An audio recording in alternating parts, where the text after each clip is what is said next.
Hello, I'm Roger Mudd. Welcome to the History Channel. What is it that causes people to betray their country? Is it money? Is it politics? Is it the challenge of beating the system? Or is it the excitement of living on the edge? Whatever the motive, in the 1980s there seemed to be an epidemic of traitors who had access to America's deepest secrets and who sold them to the Soviet Union. Our program looks at 4 traitors, one from the Navy, one from the FBI, one from the CIA, one from the NSA. Join us now as the History Channel presents Traitors Within the Deadliest Decade. The intelligence community, in assessing damage, spied for the Soviet KGB and received $1 million.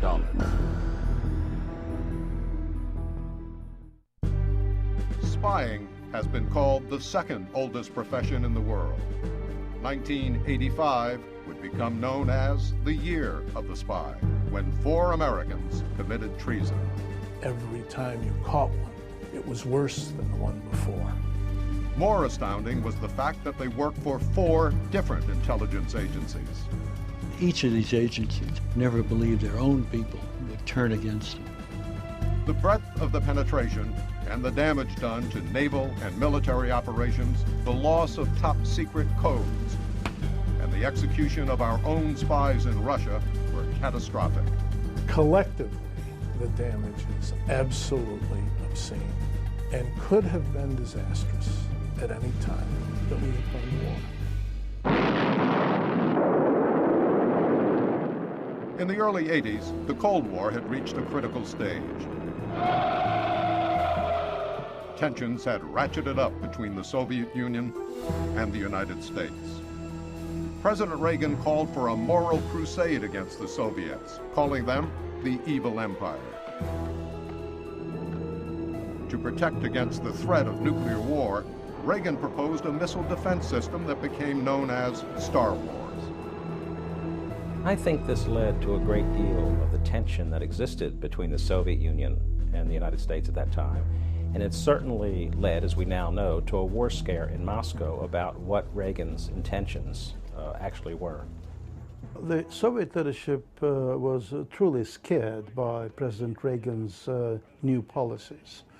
They considered these policies as aggressive, militaristic, and fraught with danger of real war.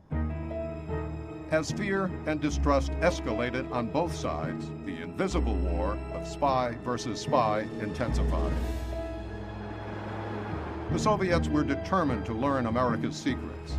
Now they admit they weren't having much luck recruiting American spies.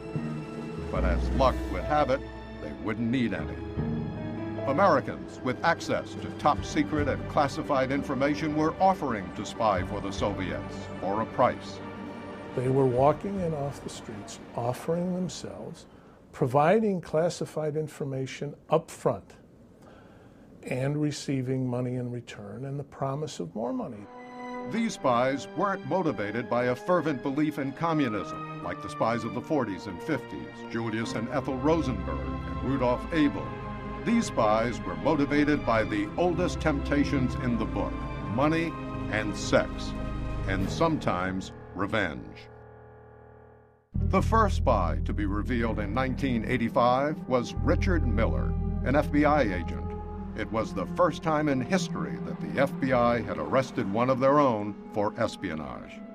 Before Richard Miller came along, the idea that an agent of the FBI could be disloyal to his country was inconceivable. Now it isn't. Miller, a 20-year veteran of the FBI, was a far cry from James Bond, or television's version of an FBI agent, as even his lawyer admitted. He was certainly no Ephraim Zimbalist Jr., and he was, in fact, much closer to an overweight Inspector Clouseau. Miller had been chastised by the agency for being obese and for selling Amway products out of the trunk of his car. He was viewed as a loser by most of his fellow agents. At age 47, Miller's private life was in shambles. In 1983, he had been excommunicated from the Mormon Church for committing adultery and was separated from his wife and 8 children. I wasn't successful in my religion, I wasn't successful in my marriage, although I considered myself a good father, and I wasn't very successful at work. So come May of 1984, I'm sort of like a glob of silly putty waiting to be molded into whatever fashion anybody wants me to. In 1984, Miller's FBI job in counterintelligence included keeping tabs on Russian emigres in the Los Angeles area. He'd been given a job that was supposed to be least likely to get him into trouble, and that's where he met a woman who persuaded him to do the things that he did. In the course of doing his job, Miller met Svetlana Ogorodnikova, a striking Russian emigre who lived in LA with her husband and young son. She claimed to be a distributor of Soviet films, but the FBI learned she had close ties to KGB agents. Soon, their friendly chats over coffee turned into long afternoons at the beach in Malibu and trysts at Svetlana's apartment in Hollywood while her husband was at work. He had been compromised by a Soviet Mata Hari. After a few weeks, her pillow talk turned to persuasion as she convinced Miller to trade classified secrets to the Russians for money. Svetlana contacted the Russian consulate in San Francisco and set up a meeting. Miller brought along an FBI foreign intelligence manual, offering to sell it for $15,000 in cash and $50,000 in gold. The Soviets were interested and proposed a second meeting with the KGB in Vienna, Austria. Okay, they're both in her car and they're driving away. But the FBI had been tipped off by an informant about the couple's visit to the Russian consulate. I can't really detail how he was found. I think some of that's still classified, but his credentials showed up on some documents we were able to obtain by sensitive means, and it didn't take long. This is your heart, right? Yeah. Taking my heart and just... The FBI began surveillance on each of them and tapped Svetlana's phone. On October 3rd, before their imminent trip to Vienna, Miller and Svetlana were arrested. When questioned by the FBI, this rather pathetic wannabe spy broke down. Miller defended himself, claiming he was trying to demonstrate his value to the FBI by setting himself up as a double agent to spy on the Russians. It was a last-ditch effort to save his career. My overriding emphasis was, hey, Richard, you're in trouble with your job. This is your last chance to save your career and so forth. So I pulled all the stops, and nothing would deter me from my objective of trying to get myself back into good graces, because I only had it a couple of years before I would have retired. The jury didn't buy Miller's story and found him guilty. Richard Miller was sentenced to 2 life terms plus 50 years. The sentence, on appeal, was reduced to 20 years in prison. Svetlana received 18 years and continued to deny she was a modern-day Mata Hari. I'm not guilty of this crime. Like I say, they accused Mata Hari before, 100 years ago. Now they say she's not guilty. She's helped to friends. I'm not guilty of this crime. After Miller's arrest, many wondered why he hadn't been fired by the FBI years ago. A lot of people early on didn't want to look at it hard and long and with the kind of critical eye that is necessary in order to clean it up. I don't regard the Miller case as being a particularly damaging case for the country, but it was a real jolt to the FBI to think that one of their own would behave in that way. The intelligence community seemed to view this as an isolated case. But the next spy arrested in 1985 would prove how disastrous a mistake that could be.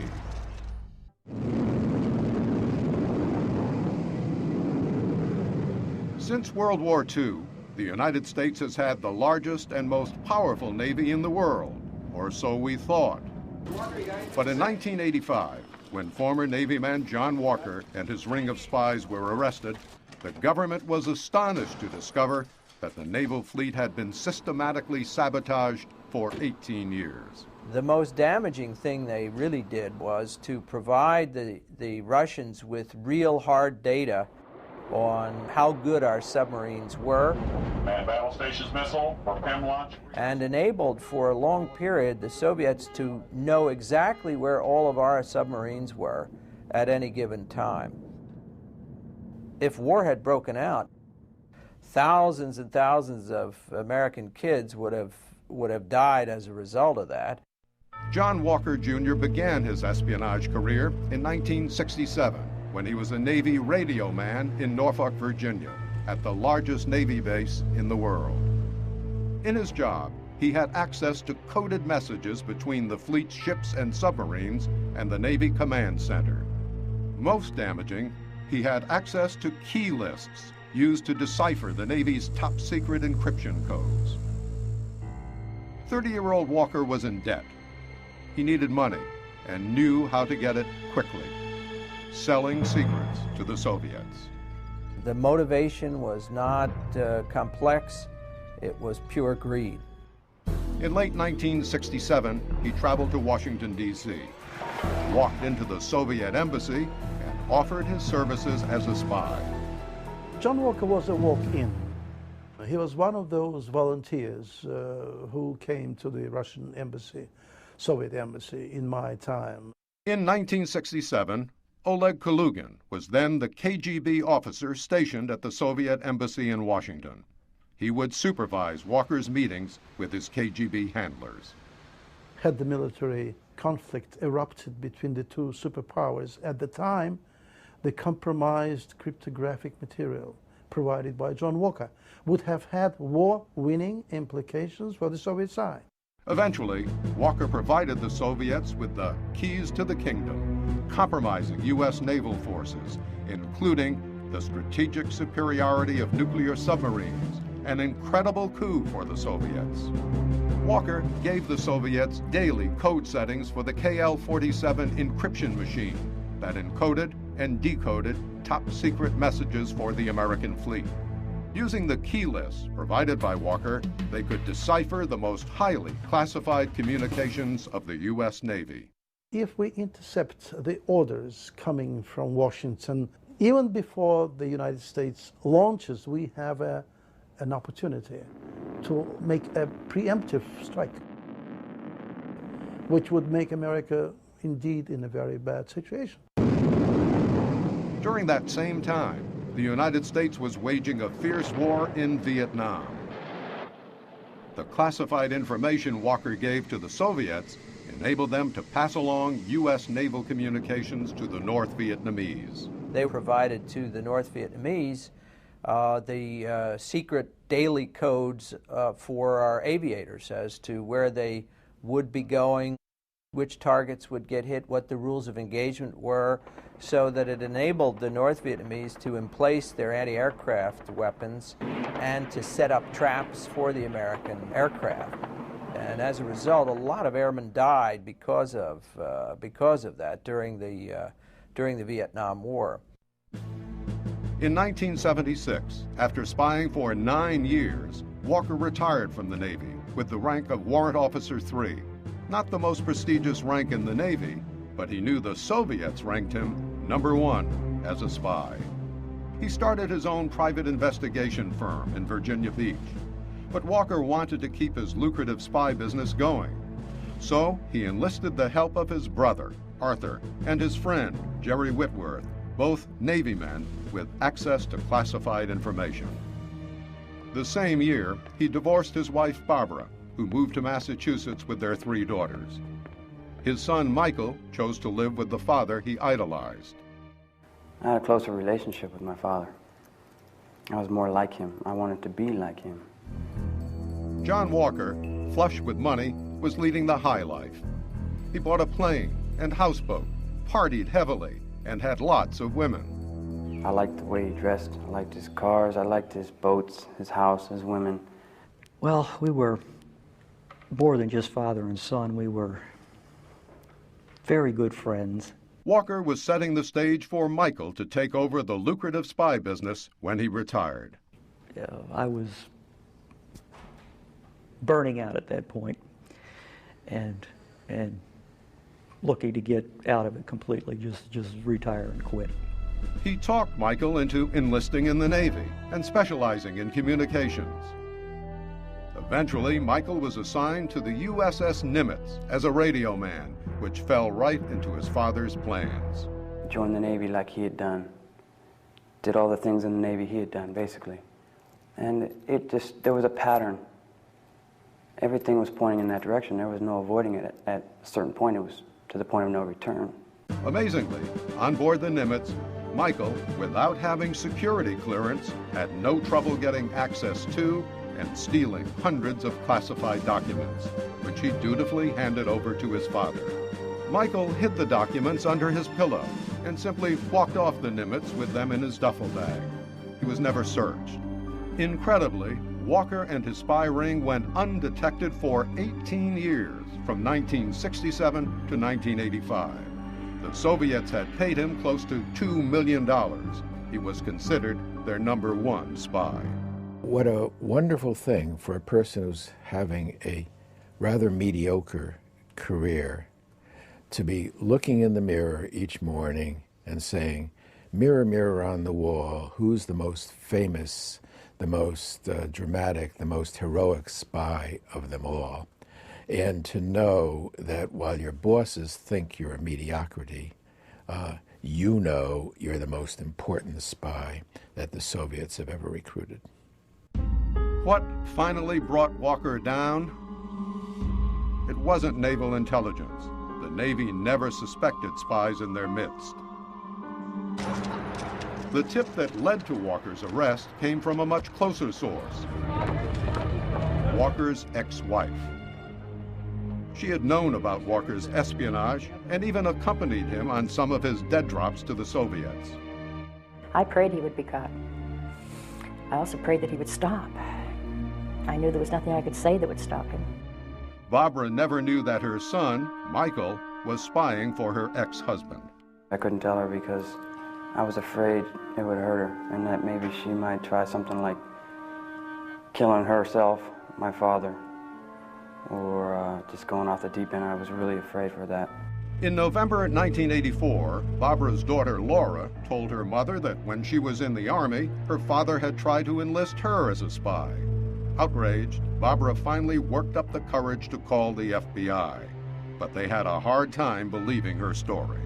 Barbara told this fantastic story. But one FBI agent, Joe Wolfinger, in Norfolk, Virginia, did believe her.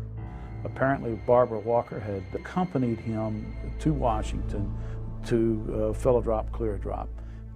She described that in a way in which I did not think a disgruntled, vindictive former wife would be able to describe an espionage transaction. She talked about seeing signals, leaving a drop at a particular place. It really had too much rich detail to be completely disregarded. So on that, those facts, we opened a case. Wolfinger had no idea that the investigation would reveal a spy who many still believe to be the most damaging in American history. On February 25th, 1985, the FBI officially opened the case on John Walker. But to convict him, they would have to catch him in the act of making a drop to the Soviets. At this point, the FBI had never caught a spy in the act. The FBI tapped his phones at his home in Norfolk, Virginia, and his private investigation firm. They hoped for a clue, a hint of an upcoming delivery to the Soviets. In the meantime, they learned a bit about his personality from listening to his phone calls. He would lie when the truth would serve him better. He was totally self-centered.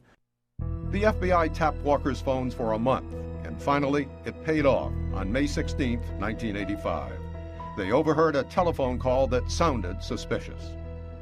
And it was his mother telling him that his favorite aunt had, as she said, cashed in her chips, meaning, of course, that she had died. And John's mom wanted him to come up to Pennsylvania and attend the funeral. And he begged off and said that he couldn't come. He had something to do that no one else could do. Well, as an investigator, that raises my antennae. That weekend, Joe Wolfinger and FBI investigator Bob Hunter ordered surveillance teams and a helicopter to cover Walker's comings and goings. That Sunday, Walker came out, packed his van with a duffel bag, and backed out of his driveway. The FBI hoped this was the real thing and not a wild goose chase. So now we're heading to D.C. It's getting very exciting at this point. As they reached the state line, Wolfinger and Hunter turned it over to another FBI team, while they went to the FBI headquarters in D.C. to monitor the chase. Wolfinger and I were in the command center about 20 minutes, I guess, when the words that you never want to hear on surveillance came piping through the radio. Anybody have the eyeball? We've lost them. So we agonized there in that command center for 4 hours. We didn't know where John was. Finally, they picked up sight of Walker's Chevy Astro van again at 7:45 p.m. Everything was wonderful. It was a wonderful day once again. And the spirits were high, and we were hard on the task immediately. They followed Walker to an intersection in the backcountry roads of Maryland. The Soviets had prepared obsessively detailed maps for Walker, as well as photos of the signal and drop sites. Walker got out of his car at a stop sign and placed a 7-Up can under it and left. It was a signal to his KGB contact that he would make a drop later that night. Walker drove off, and the FBI continued its tight surveillance.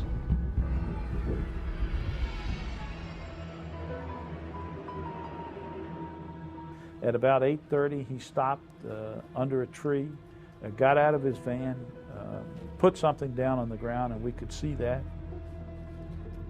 After Walker left the scene, the FBI rushed in. Agents found a brown paper bag filled with bottles and junk, but buried under the garbage were reams of classified documents. One of the agents came on the radio, and there was some excitement, and he said, I've got it, I can see it. It's got secret stuff in it. And at that point, we had an almost perfect espionage case against John Walker. When the agents searched the bag, they found 129 classified documents from the USS Nimitz, where Michael Walker was assigned. They had the evidence. Now they needed the spy. They followed Walker back to the Ramada Inn in Rockville, Maryland, room 763. He was signed in under an assumed name, John A. Johnson. At 3:30 a.m., an FBI agent posing as a desk clerk called Walker in his room. Mr. Johnson, you driving a Chevy Astro van, license so-and-so? Would you mind coming down to the desk? Someone just ran into it, and we need to, talk to the police, get the insurance, whatever. And of course, when he comes out, we're going to effect the arrest. Bob Hunter and his partner were ready to nab him as he reached the elevator. We knew that we had probably the biggest spy that there has ever been in this country. So the adrenaline is really flowing, and the heart is going, and we are ready. Finally, they heard Walker's door open and close and saw him approach the elevator. As he reaches for the elevator button with his left hand, he heard us move, and he wheeled around with his gun on us. We were close enough that I could see the bullets in the cylinder of his revolver. You know how you hear things are slow motion in some situations? Well, that's what this was. And I'm watching him with this pistol in his hand, and I could see those bullets. And it seemed like a long time before he finally did what we told him to, which of course was to drop the gun. John Walker's days as the perfect spy were over, and he would suffer another humiliation as well. As Colucci is searching him, he reached up and grabbed that toupee and pulled it off John's head, and it made this loud sucking noise, and he threw it on the floor, and I sort of laughed to myself. That was funny. In this period of high drama, that was funny. In 1985, John Walker Jr. was sentenced to life imprisonment, as was his brother Arthur and his pal Jerry Whitworth. His son Michael received 25 years. Evidence at trial and evidence before the grand jury, testimony by distinguished intelligence and military experts, they said that Walker's espionage gave the Russians war-winning capability. Throughout his arrest and trial, Walker showed no remorse, excusing his actions by saying the Russians never could have won the war. I sold secrets to a country that we were not at war with, and never have been at war with, and never will be at war with. That's all I'm saying. Don't make more of it than it is. But the Soviets had given Walker's secret codes to the North Vietnamese, who were at war with the U.S. I've always thought that John Walker is responsible for many of the widows that I knew in Virginia Beach who lost their husbands in Vietnam, who were Navy pilots.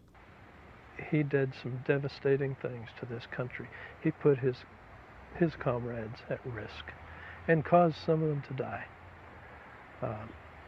He has to live with that, but I don't have to like him. Walker's arrest was a major victory for the FBI, but the year wasn't over yet. 2 more spies would be arrested in 1985, but they would be caught through information received from a surprising source, a Russian spy master who was a colonel in the KGB. Aftershocks were still being felt following John Walker's arrest, when another bombshell hit the intelligence community in the fall of 1985.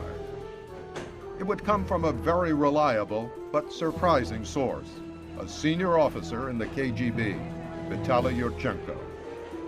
On August 1st, 1985, Yurchenko visited Rome, contacted the American embassy, and asked for asylum. He claimed to want freedom and a better quality of life, but what he didn't mention was that he also hoped to reignite a love affair with the wife of the Russian ambassador, now in Canada. The next day, he was flown to Andrews Air Force Base outside Washington, D.C. It was a very festive atmosphere there. We certainly were looking forward to getting a lot of information from Yurchenko. The FBI and CIA started debriefing Yurchenko immediately at a safe house in Virginia. The first question is always, do you know of any imminence of war? And then the second one usually is, and always is there somebody that we should watch out for that you want to tell just the Director of Central Intelligence? And the implication everybody knows it, I think, is that is there a spy in the government? Yurchenko would astonish them when he told them not 1, but 2. He didn't know their names, but he described them and said one worked for the CIA. Yurchenko said his name is Robert, which was his code name, and he's being trained to go to Moscow. Well, the CIA knew right away that had to be Edward Lee Howard. Edward Lee Howard had been one of the bright young Turks at the CIA. Before joining the agency in the 1970s, he had been with the Peace Corps in Colombia. In 1981, at 30, he applied for a job with the CIA. Only 2 years later, in 1983, he was chosen for a select post in Moscow. His job would be to recruit Russians to spy for the United States. He is selected from all the officers trained at the farm to be in Moscow. This is Top Gun for the agency. As part of his training, the CIA gave him detailed background information on the Russians spying for the United States. But at the 11th hour in April of 1983, only weeks before his departure to Moscow, he still had to take one more polygraph test. The CIA has great confidence in polygraphs. It's almost a religious belief in the CIA. He had already admitted to the CIA that in his 20s he had taken drugs, including cocaine, and had done some heavy drinking. But this last polygraph showed deception on his part, a deception the CIA has never revealed. The CIA asked for his resignation. Howard was devastated. He's married, and he has a son just born. They're getting ready to go, and suddenly the rug is pulled out from under him. His whole world collapses. After leaving the CIA, Howard moved his family to Santa Fe, New Mexico, and tried to pull his life together. He got a job with the state's finance committee as an economic analyst. Ed was a very hard worker. He was a very capable analyst. He was highly thought of by not only the members of the Legislative Finance Committee, but other legislators also.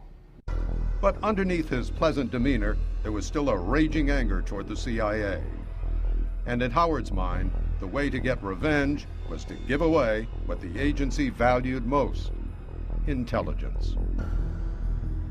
He definitely had a problem with alcohol, and I think it was probably one night while he had a snootful, he contacted the Soviet consulate here in Washington and said, you know, I'm a CIA officer, I have secrets, I know what we do in Moscow, and I'm available.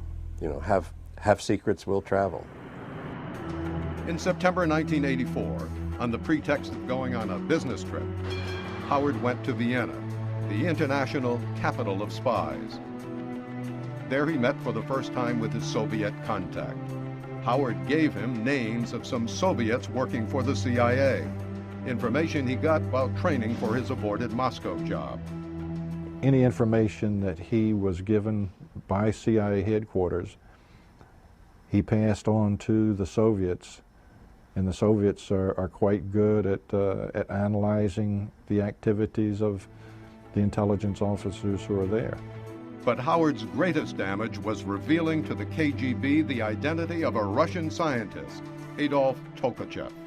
Adolf Tolkachev was involved in stealth technology research for the Soviets, aircraft design, defense research. Tolkachev was immediately arrested by the KGB and executed. The CIA had no idea Howard was responsible for Tolkachev's arrest until Yurchenko defected and described the traitor in their midst.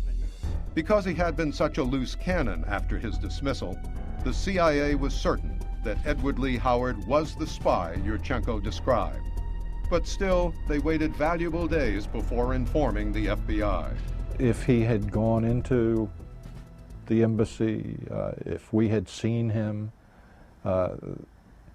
there would have been action that we could have taken at that time. So why they did not tell us, I don't know. The CIA knew they should have shared their concerns about Howard sooner. But there was a long-standing animosity and distrust between these two agencies. They never get along. They are like kids in a sandbox, kicking sand in each other's faces. And then when mommy or daddy comes along, they pretend they're playing nice. 5 days after Yurchenko's debriefing, the CIA finally shared its suspicions with the FBI, who immediately put surveillance on Howard's home. But Howard had been well trained by the CIA and quickly picked up that he was being tailed. He probably picked up air surveillance within 2 or 3 days of it being instituted.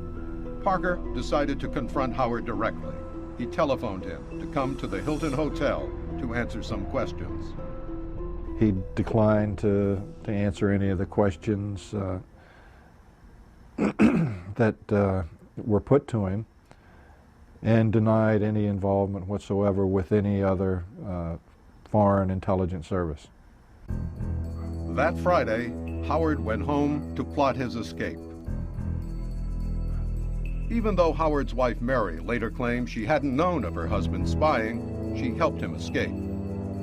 Together, they jerry-rigged a dummy made with a broom, wig, and old clothes. Placing it on the floor of the front passenger seat, they drove off to dinner. plan? After dinner, driving back in the dark, Mary made a sharp turn.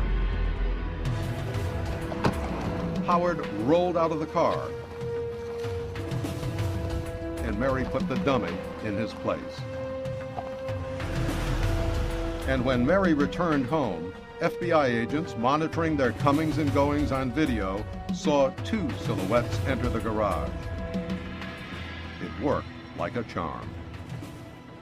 I do think if the FBI had been told the truth by the CIA in the early 1980s, Howard could have been stopped. But the CIA didn't want to tell the FBI how they had botched the recruitment of Howard, the training of Howard.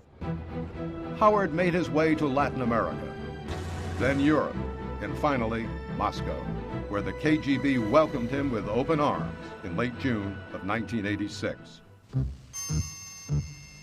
Shortly after, he appeared on Soviet television to tell his side of the story. Я был эмоционально истощен. Для меня это была унизительная процедура, потому что мое собственное достоинство было поставлено. Howard has lived in Russia since 1986. His wife Mary didn't join him, and they were divorced in 2000. Howard married a Czech woman and lives in a dacha provided by the Russians with a housekeeper and gardener. A man who betrays his country and gives away secrets, and he virtually closed down the Moscow station of the CIA. It becomes hard to argue that he really had no quarrel with his country, but that's how he feels, that somehow his fight was with the agency and not with America. And in one of history's strange ironies, Howard lives in the same country as the man who helped identify him to the CIA and FBI, Vitaly Yurchenko. Only 3 months after defecting to the United States, Yurchenko did an about-face and returned to Russia. He claimed he had been drugged and kidnapped by American agents. The KGB welcomed him back as a great PR coup, even though the KGB knew the real reason for Yurchenko's return. He hadn't been able to rekindle his love affair with the wife of the Soviet ambassador in Canada. But before Yurchenko returned to Russia, he had told his FBI and CIA debriefers about yet another spy within the U.S. intelligence community, a spy who had access to highly classified information from the most secretive agency of all, the National Security Agency. Before Vitaly Yurchenko, the ping-pong defector, returned to Russia in 1985, he gave the FBI clues to a second spy. This spy was compromising intelligence operations of the National Security Agency. The NSA is the government's largest intelligence gathering agency, and so secretive that for years the government didn't even admit it existed. Insiders would say NSA stood for no such agency. The U.S. government gets actually very little intelligence from human spies run from the CIA. Most of it comes from electronic eavesdropping, code breaking, and other activities done by the National Security Agency. Yurchenko said the Americans selling NSA secrets to the Soviets had the code name Mr. Long. He had met him once, but did not know his real name. Hello, sir. Yes. The FBI went into its archives. I am in with the United States government. And found a wiretap of the Soviet embassy in 1980 with the voice of an American requesting a meeting. I have some information to discuss with you and to give to you. I think it would be better not to discuss it on the phone. NSA personnel quickly identified the voice as that of a former employee, Ronald Pelton. I can be there in 2 minutes. Okay. He had a very sensitive job. He knew where a lot of the NSA's most sensitive eavesdropping activities were taking place in Russia. Pelton had worked for the NSA for 14 years. 2 months earlier, he had declared bankruptcy and quit the agency. At 38, $64,000 in debt and struggling to support his wife and 4 children on his $24,500 a year salary, he thought he could earn more in the private sector. He found a job selling yachts. But in his new job, he was actually making less than he had at the NSA. On January 14, 1980, still desperate for cash, he placed a call to the Soviet embassy. What Pelton gave away was one of NSA's biggest secrets. It was codenamed Ivy Bells, involving tapping an undersea cable in the Sea of Okhotsk. The underwater cable connected important Russian military bases and missile testing ranges. Ivy Bells gave the U.S. an inside track on Soviet military strategy. They had a submarine go to the very bottom of the sea, and then they had divers go out of the submarine holding what looked like jumper cables, basically, and they attached these cables to the Soviet undersea communications cable, using tape recorders on board the submarine, eavesdrop on those communications. It was one of the most far-ranging and successful operations in NSA's history. Pelton had blown this $1 billion reconnaissance operation out of the water. For 5 years, from 1980 to 1985, Pelton revealed secret operations to the Russians.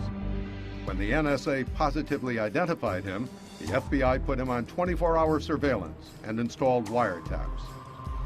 They overheard he was planning a trip to Vienna. Fearing he might defect, like Edward Lee Howard, they called Pelton up on another pretext, asking for his help. I told him that we were FBI agents and this was a national security matter, and we needed his assistance in clearing up some questions. They told Pelton to meet them at the Annapolis Hilton, where they had set up a room for the interrogation.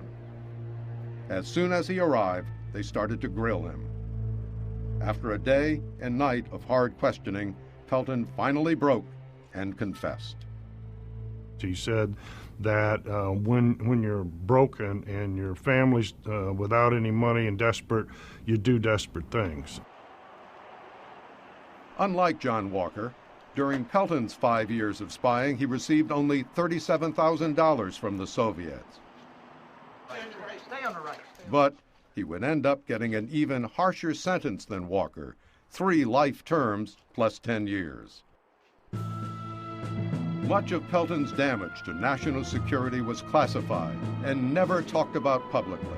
But the severe sentence he received reveals the depth and scope of the secrets he told. 1985, an astonishing year in the annals of espionage. 4 moles within 4 different agencies: the FBI, the CIA, Naval Intelligence, and the NSA, willing to betray their country for money, sex, and revenge. The good news was that they had finally been caught and brought to justice. The bad news was the damage they caused and the lives lost because of what they did. And 1985 was the very same year that 2 of America's most infamous traitors, Aldrich Ames and Robert Hanssen, were just beginning to spy for the Soviet Union.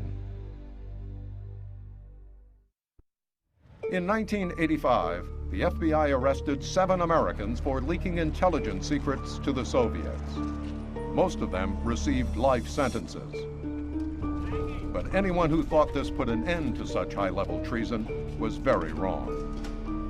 You would think, because it was a year of spy, because we caught people, would have deterred people from going into spying. I think it has exactly the opposite effect. By 1985, the United States and Soviet Union had been involved in a clandestine chess game of spy against spy for almost 40 years. And during decades of deceit, fueled by threats of nuclear war, there would be no checkmate, just escalating military expenditures. But the Soviet political landscape underwent a seismic shift in 1985, when 54-year-old Mikhail Gorbachev came to power. He introduced political and economic reforms and a policy of glasnost, or openness towards the West. This welcome thaw in the Cold War rapidly led to a meltdown of the Soviet-dominated communist bloc. On November 9, 1989, the world watched as thousands of Germans, in a spontaneous explosion of emotion, began to dismantle the Berlin Wall. All of the problems of the Cold War, the big ones, were solved when the Berlin Wall came down, when Germany was unified. I think also there was a total rejection of the communist ideology at that time. It was clear that it had failed. 2 years later, the Soviet Union itself began to crumble when 3 Soviet republics declared their independence from the Soviet Union: the Ukraine, Belarus, and Russia. By the end of the year, Gorbachev renounced the Communist Party and, on December 25th, resigned his presidency. The next day, the Soviet Union was declared officially dead. Once the totalitarian control of the Communist Party was broken, and it was broken by Gorbachev, not by Western pressure, because the Cold War ended before the Soviet Union collapsed. Once that happened, they couldn't hold that irrational system like that together anymore.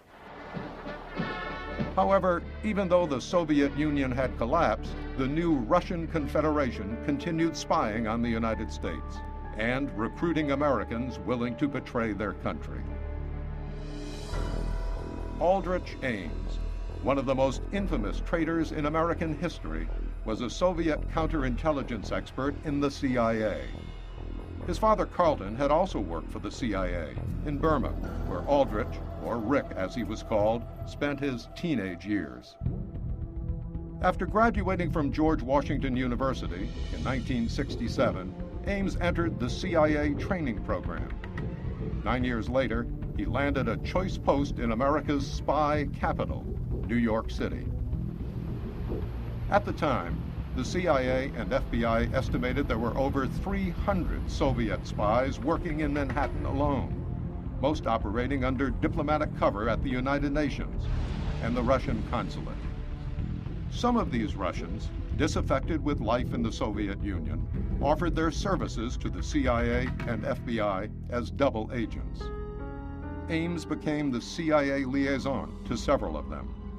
One was the highest-ranking Soviet ever to spy for the CIA, Arkady Shevchenko, Under-Secretary General of the United Nations. Ames was good at handling spies who had volunteered, but he wasn't very successful at recruiting new spies. Ames was considered bright but lazy. He also had a drinking problem. One of the fitness reviews for Ames, after he'd had really a dreadful series of alcoholic exploits, was something like social drinker who at times becomes overly enthusiastic.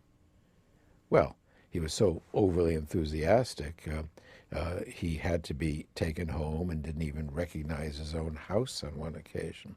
However, the CIA never reprimanded Ames for his drinking. The CIA was always a fraternity, a secret brotherhood, a kind of a combination of Yale's secret Skull and Bones Society and the post office.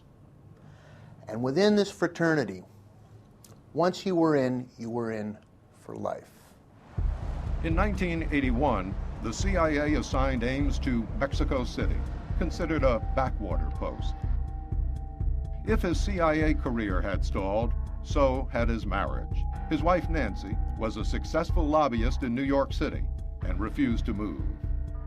Ames went to Mexico alone. It was a decisive turning point in his life, one that would sow the seeds for his becoming one of America's most notorious spies. He went to Mexico and became involved with Rosario, who was there as a Colombian diplomat, and the rest is history. Rosario was an attractive, dark-haired, single woman, and they began a relationship. Eventually, Ames was in love. He divorced his wife. He married Rosario. Rosario Dupuy came from an aristocratic family that had fallen on difficult times. She was cultured and appreciated the finer things of life, and Ames tried to please her. But Ames could hardly afford luxury cars or fine art on his salary. He also had to pay alimony. And in 1983, when he was transferred back to CIA headquarters in Langley, Virginia, the cost of living was much higher than in Mexico. He soon found himself $50,000 in debt. Ames knew that crossing his desk were secrets that were priceless, that were worth millions to the Russians. Ames was now head of the Soviet branch of the CIA's counterintelligence group. He looked around his little pastel office, and he looked at the information that he had, which included the identities of every Soviet secretly working for the CIA. And he said to himself, this would be worth a lot of money to Moscow. In early April of 1985, 44-year-old Aldrich Ames made a fateful decision. He called a diplomat at the Russian embassy, Sergei D. Chvekin, and invited him to lunch at the Mayflower Hotel. The die was cast. On the day of the lunch, Ames downed several martinis waiting for Chvekin. When the diplomat never showed up, Ames marched over to the Russian embassy and demanded to see Chvekin. Ames handed the Russian an envelope. Inside were the names of 2 KGB agents spying for the U.S., Lieutenant Colonel Valery F. Martinov and Major Sergei M. Motorin. They worked right there at the Russian embassy. Ames said he had more information to give the Soviets and demanded $50,000. A week later, he and Chvekin met for lunch at Chadwick's, a popular Georgetown pub. After lunch, Chvekin leaned over and gave Ames a package, saying, "Here are some press releases I think you'll find interesting." When he got into his car, Ames reached down into the package and found a tightly wrapped stack of $100 bills, $50,000 worth.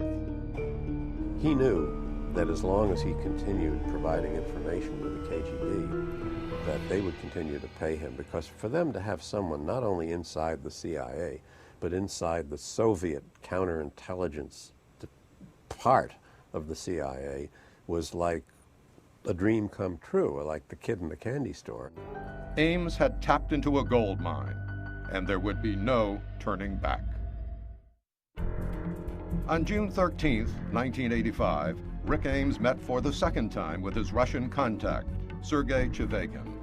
Ames gave him 5 pounds of secret documents. He'd walked right out of the CIA with it. No one had searched the bag and said, "Oh, are those secrets you're carrying there, Rick?"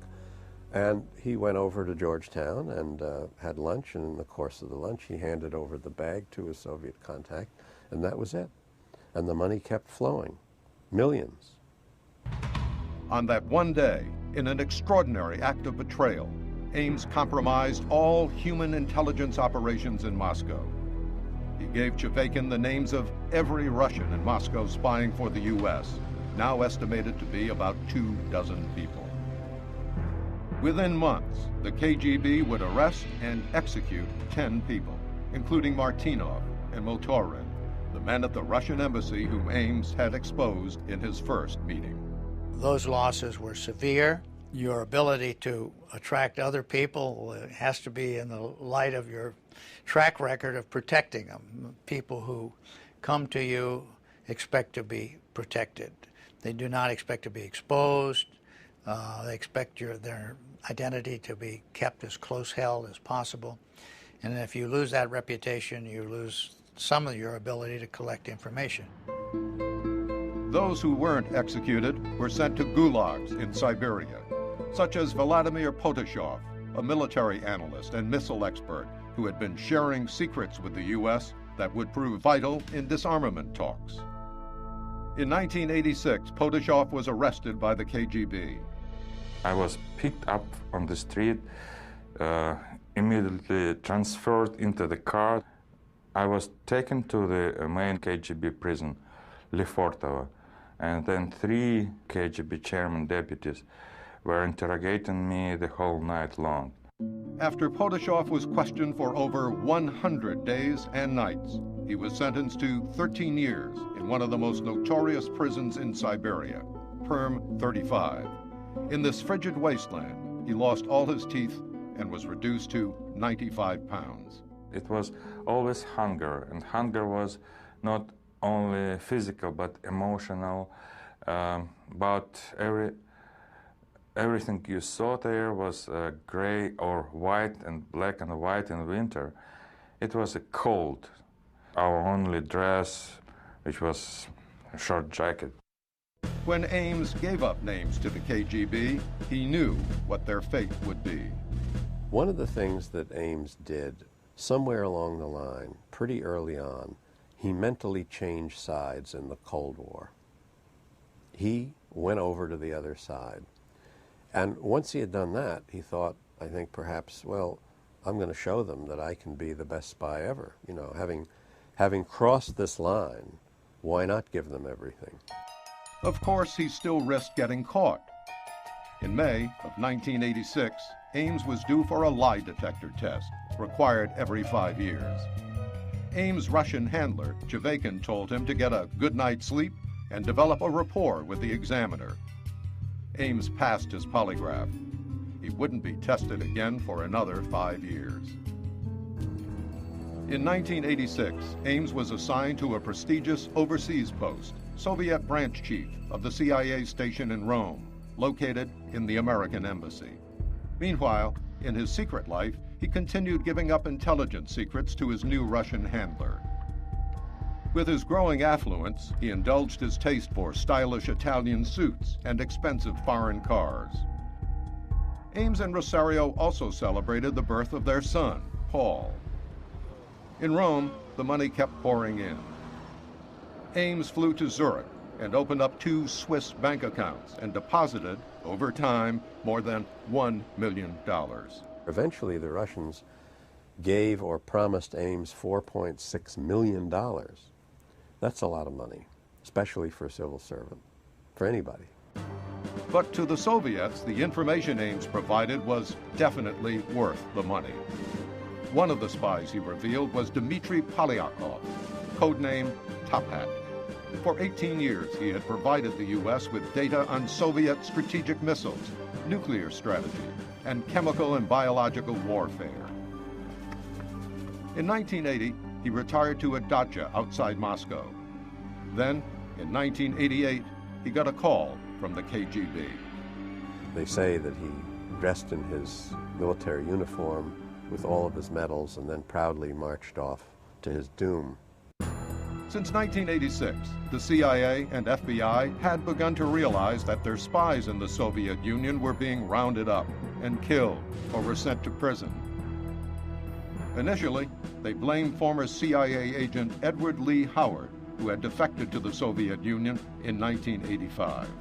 For years, the CIA thought maybe Howard is the cause of this disaster, but then they realized there's no way he could have known the names of all these agents. Between Ames and Howard, the entire stable of Soviet military and intelligence and scientific and technical people who were risking their lives to work for this country died. They were all wiped out. In 1989, when Ames returned to work at CIA headquarters, he flaunted his new wealth. He bought a new Jaguar and paid cash for a $500,000 house in Arlington, Virginia. Rick Ames was almost a classic example of a conspicuous consumption spy. He had Italian suits, he had his teeth fixed, he began to live higher. He bought a house with $500,000 in cash when he came back to the United States, which was unusual. Talk to any real estate agent, not many people plunk down that much money. They go to a bank and get a mortgage. And you would say, well, these would be things that would attract attention, wouldn't it? When old friends inquired about his lavish lifestyle, he'd led them to believe that his wife's Colombian parents were wealthy. The CIA never questioned him.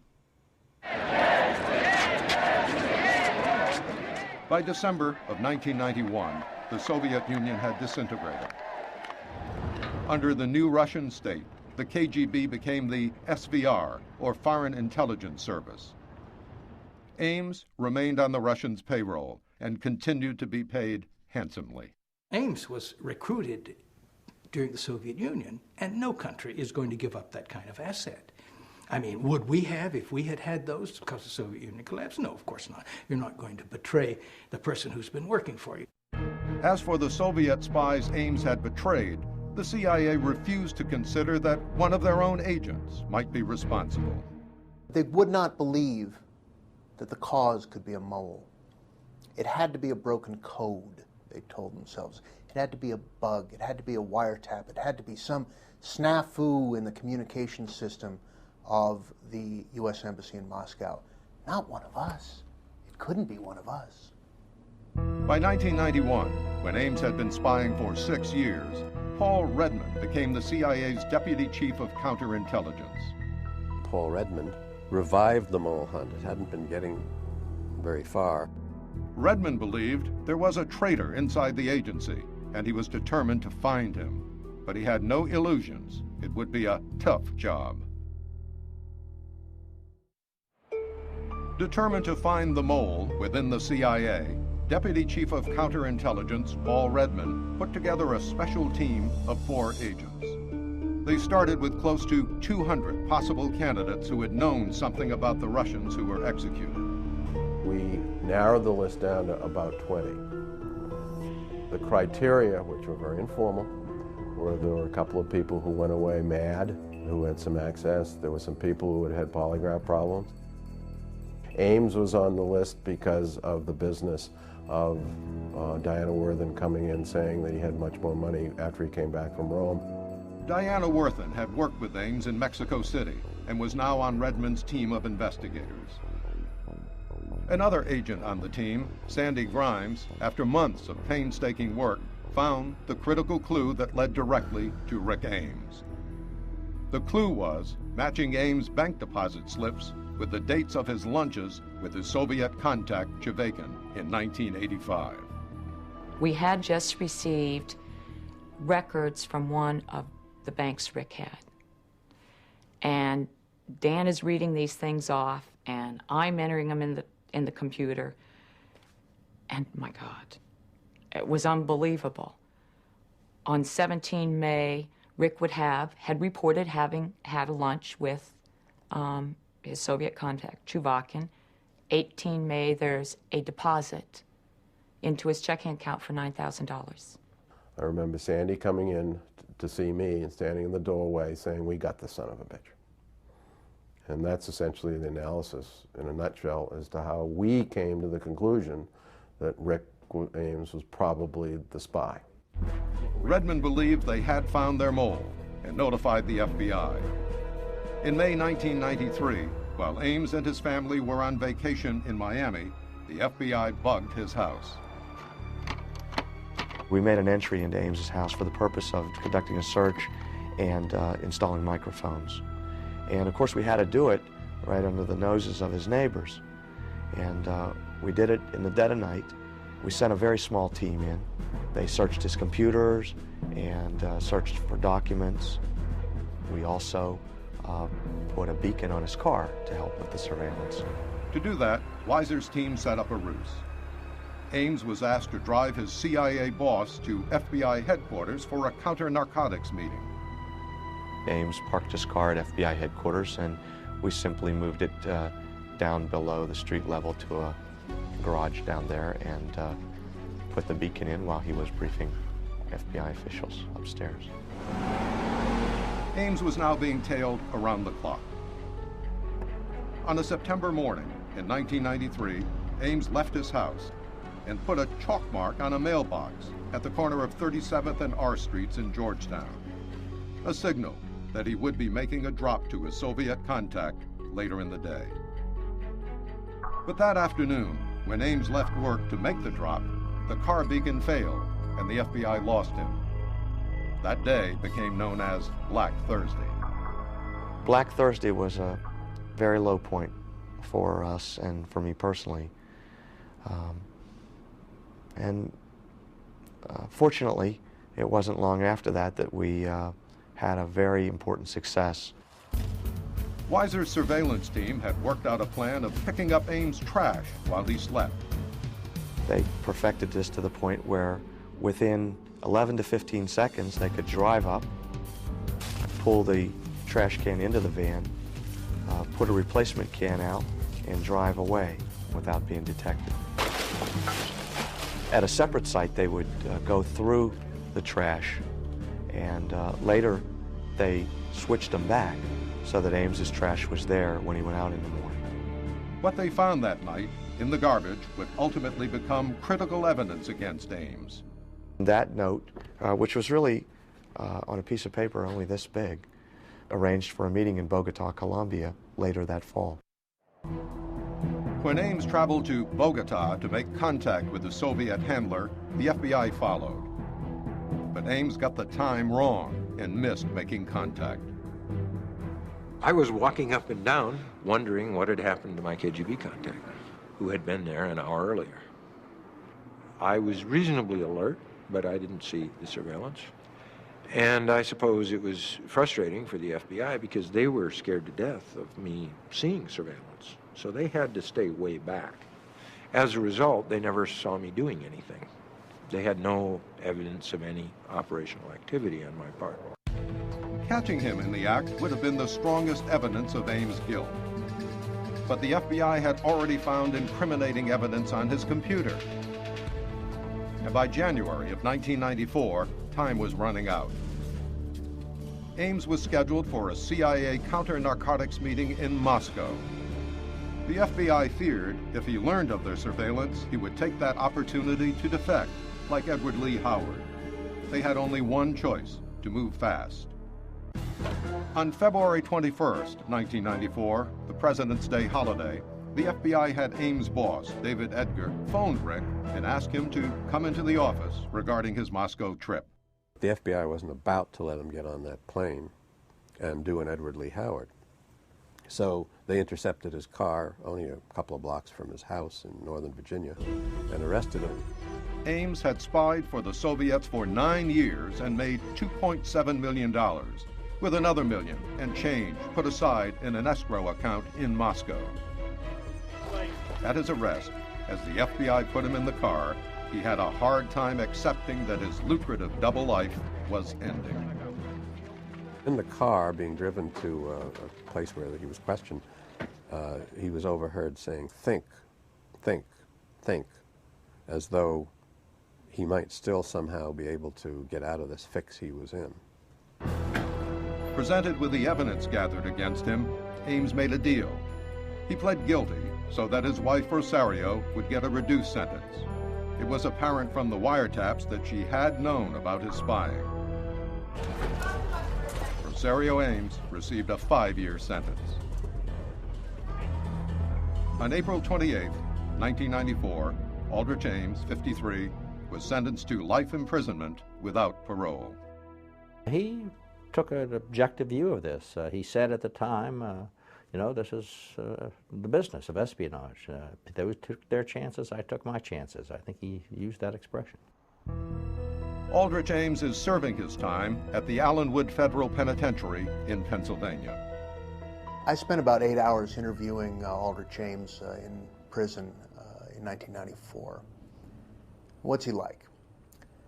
He's arrogant. He is unctuous, oily, in a kind of a sleazy, charming way, like a snake. He's smart, but he disguised that fact by being drunk for most of his career. He is unrepentant. And for those he betrayed, even Ames' arrest can never bring back their lost years. What I would say to him in prison, in his prison, I would say that repentance or his confession as a human being is not sufficient.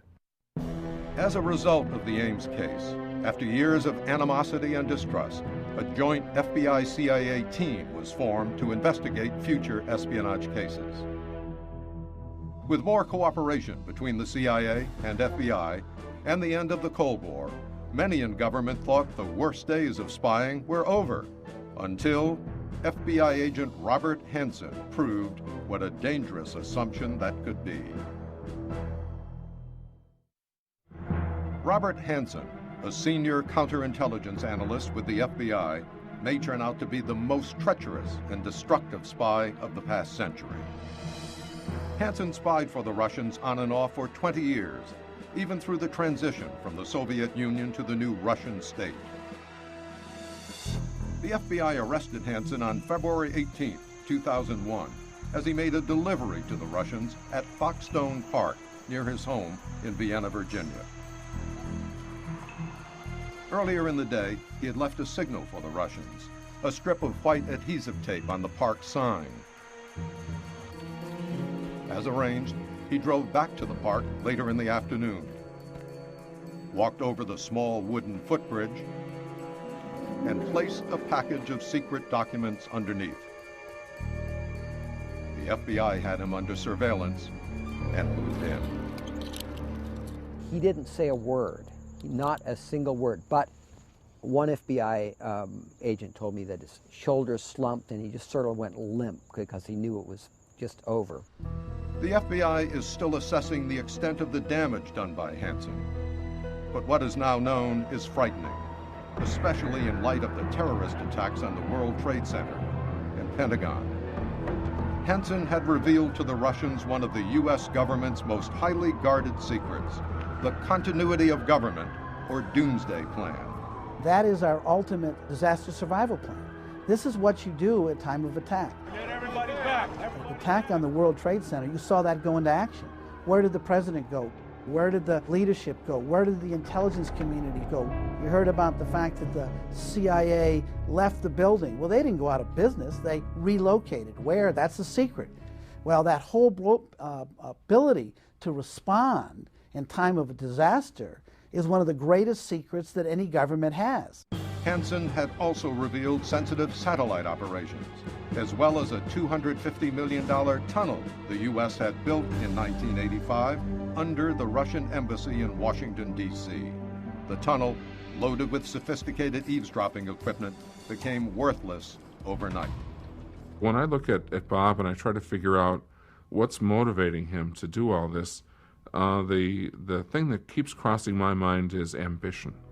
This is not money, it's not revenge, this is about being the best spy that there ever was in history against the United States for the Soviet Union. Hansen joined the FBI in 1976. 2 years later, when he worked in New York City, he began his spying activities. In the name of the Father. He claims he approached the Soviets because he needed money to pay for his kids' parochial school tuitions. His wife, Bonnie, found out and confronted him. She catches him counting out the money. Well, she literally freaks. She's very upset, and she said, "You've got to give it back. You can't do this." He goes to a priest, and the priest says, "Okay, here's what you're going to do. Don't do it anymore. Donate the money to Mother Teresa, and all will be forgotten." And that's what happened. But 7 years later, in 1985, Hansen started spying again. He was not a happy spy. Dr. Alan Solarian, who spent several hours with Hansen in prison after his arrest, thinks Hansen returned to spying for reasons that had little to do with money. Internal demons, because he was fighting other battles internally, psychologically. His biggest problem was not spying. His biggest problem were other psychological issues. Robert Hansen is an enigma, a man who led two completely separate lives, each constantly at war with the other. He said in the course of our discussions that that this whole activity was sort of like a Jekyll and Hyde situation, where the bad guy took over at times. It seems like he had a bifurcated personality, almost a split personality, where one side of him could be completely church-going, moral and patriotic, and the other side of him can be the mirror image, the person who doesn't care that he's getting other people killed. Unlike Ames, who flaunted his wealth, Hansen did everything he could to hide the millions he was making from the Russians. At the time he was arrested, he was living with his wife Bonnie and 6 children in a modest middle-class community in Vienna, Virginia. His family, friends, and neighbors thought him the epitome of an upright and moral man. It just boggles the mind that Bob Hansen, on one hand, could rail against communism, say it's the worst thing in the world, be so patriotic, always espoused conservative moral values. On the other hand, of course, he's delivering material to the most sensitive material, nuclear materials, the strongest material we had, to communism. Hansen seemed more at home in a world of extremes. A convert to Catholicism, he attended daily Mass and became a member of the ultra-conservative Catholic group Opus Dei. But at the same time, the conservative, moral-minded Hansen was spending thousands of dollars on a stripper, Priscilla Gailey, who he had met in 1989 at a Washington, D.C. striptease joint called Joanna's 1819 Club. This is Victoria. She claimed they never had a sexual relationship, even though Hansen bought her a Mercedes, a diamond and emerald necklace, and took her on a trip to Hong Kong. He wanted me to go to a priest and confess. I guess he thought I had some deep, dark, secret sins, maybe, that I needed to get off my chest to change my life. He certainly gave more money to Priscilla Sue Gailey than he ever gave to Opus Dei, which shows you how twisted his mind became. Hansen's twisted behavior became even more apparent when investigators learned that he had sent naked pictures of his wife, Bonnie, to his best friend, Jack Hoschauer, and he installed a closed-circuit television camera in his bedroom so that Jack could view the Hansens' lovemaking when he visited their home. Hansen also created an adult website, writing erotic stories using his own name and Bonnie's. Hansen would quit spying again in 1991 and stay dormant for 8 years. But in 1999, he resumed spying once again. He needed a thrill, he needed a rush. Maybe the $600,000 that he had gotten had run out. And 7 years had gone by and his name had never come up. He had checked the computers of the FBI. No one seemed to be looking for him. No one seems to be suspecting him. So why not start again? Hansen seemed driven by a compulsion that went far deeper than money and would send him back to his secret life of spying. Some clues to Hansen's complex personality would come to light as investigators started looking into his past. The roots of Hansen's spying may go back to his family roots. As an only child, he idolized his father, a Chicago policeman, but he never lived up to his father's expectations. Bob Hansen's father, I think we're finding, is turning out to be quite a brute, who really treated Bob very shamelessly. Bob, who was a high school science guy who was not a good athlete. His father is a Chicago police, big, tough guy, and Bob is not the kind of son he wants. He's the only son he has. All his life, Robert Hansen was an outsider. Some people have called Bob Hansen a geek. He was always a loner, a little bit strange. In 1966, Hansen graduated from Knox College near Chicago. He went on to study dentistry at Northwestern University. There, a fellow dental student, Robert Lauren, remembers Hansen being a bit eccentric. Bob dressed as weirdly as anyone could have at Northwestern Dental School because he wore all the time a black suit, usually a wool suit, I think, a white polyester shirt, and a black and blue or black and red rep stripe tie. Invariably, the same outfit, even under his gowns when we were dissecting cadavers, even under his gowns when we were doing really very dirty lab work. He also recalls Hansen's obsession with a book on Kim Philby, the famous British traitor who spied for the Soviet Union during and after World War II. And when I saw the pictures of Bob Hansen on the cover of a magazine, my mind immediately went to the Philby book, because that wonderful smile of his, those great white big rectangular teeth of his that I remembered when he was smiling with what could be done and what you could get away with, something like what Kim Philby did. And then when I saw his head, this is like 30 years later, it was like, oh my God, he really did it. Hansen dropped out of dental school after 2 years and followed in his father's footsteps, joining the Chicago police force. If he seemed a bit strange in dental school, he was considered the perfect candidate for the police elite C5 undercover team. He was exceptionally bright. You know, he looked to be an honest, hardworking, bright policeman who came to me with excellent recommendations and excellent credentials. After 3 years with C5, Hansen joined the FBI in 1976. Ernie Rizzo, a fellow undercover cop, believes even back then he had become addicted to the rush of an undercover life. I think somewhere along the line he went over the edge from the normal high and just completely lost it. But I can understand where it's a high, and when you're working undercover all your life, you just see how far you can go. It's like Michael Jordan shooting baskets. You know, how many baskets can you shoot? I can't give this up. I'll come back out of retirement 5 times just to prove I can still do it. Same mentality.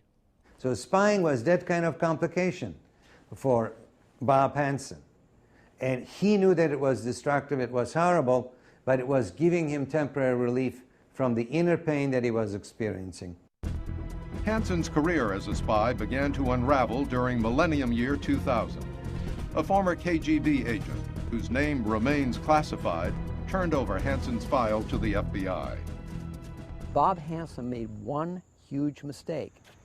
Every time he delivered and made drops to the Russians, he wrapped it in a plastic bag. He probably thought, oh, well, they'll throw away the garbage bag and just keeps the documents. Oh, no, the Russians, they kept the garbage bags, and his fingerprints was on the garbage bags. After his arrest, and only weeks before his scheduled retirement, 57-year-old Robert Hansen was indicted on 21 counts of espionage. The government dropped its attempts to get the death penalty when Hansen agreed to tell all in exchange for his wife and children getting his pension. In return, the government agreed to life imprisonment without parole.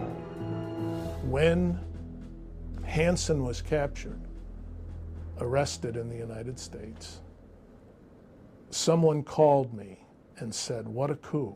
I said, "Wrong. The coup was the Russians. They had Ames and they had Hansen." But ironically, it's the Russians who can be credited with helping uncover American traitors. Since 1985, former KGB agents have tipped off their American counterparts. That the American spy agencies were unable to find spies themselves was a subject of criticism by Congress. Makes you wonder, is anybody ever fired out at that place? Seriously, that was my question, and that's going to be my question of the director tomorrow when he comes up here. What do you have to do to be fired? President Bill Clinton, before leaving office, issued a directive establishing a new office to coordinate the different counterintelligence agencies in the hopes of identifying spies sooner. We realized that we weren't sharing intelligence, we weren't working together, we weren't cooperating. And the more spies we had, the more Congress in particular was saying, hey, there's a problem here. And we don't want to stop it after the fact, we want to stop it before it happens. In the aftermath of the September 11th attacks on the World Trade Center and Pentagon, it's obvious that temptations are greater than ever today for would-be spies. Rogue states, terrorists, and even allies are all vying for American intelligence, both military and technological. One of the best analogies I ever heard came from Jim Woolsey, the former DCI. We slayed the dragon, and as we cut him open, 1,000 poisonous snakes fell out. And that's exactly what we're faced with today. Since the late 80s and the early 90s, the numbers of countries and numbers of non-state actors, as we say, that have become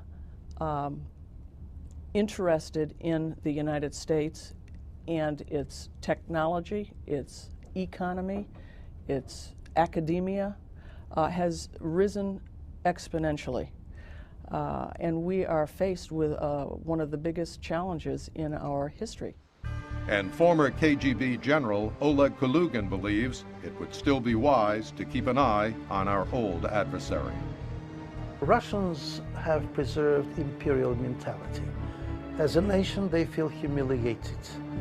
People who served in the KGB, in the party hierarchy, and even thousands and maybe millions of ordinary people who lost faith in the future because of the impoverishment and dismemberment of the former USSR. These people feel nostalgic about the old days, and they want to restore the old great Russia. Even today, for some, money, sex, and revenge can overcome patriotism. And it's likely that spying will continue to be the second oldest profession.